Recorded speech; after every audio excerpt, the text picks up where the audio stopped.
கற்களாகவோ மணலாகவோ எடுக்க தடை இருப்பதால் அப்படின்னு போடுறாப்புல. அப்ப நீதிபதி என்ன கேட்டிருக்கணும்? அரசு தரப்பு வழக்கறிஞர் என்ன கேட்டிருக்கணும்? ஏன் அங்க தடை இருக்கு அப்படின்னா எனக்கு என்ன தோணும்? அங்க எவனோ நல்ல ஒரு தலைவர் இருந்தா ஆள்றா. அது சிரிக்காதீங்க. ஏன் அங்க தடை இருக்கு இங்க தடை இல்லை அப்படின்னா அவன் தாயின் மாற அவன் பாதுகாக்கிறான், என் தாயின் மாற அறுத்து நீ காரிய காசாக்குற. அப்படித்தானே? அப்படித்தானே? இங்கிட்டு வாங்க, இந்த பக்கம். அதெல்லாம்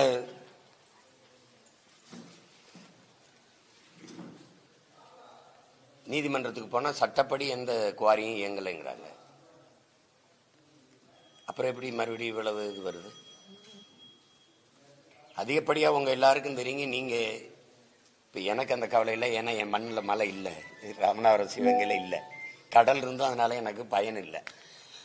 உங்களுக்கு அதிகப்படியா தேனி திருநெல்வேலியில தான், தென்காசி இதுகளில் தான் உங்களுக்கு மலைகள் அதிகமாக கேரளாவுக்கு போகுது.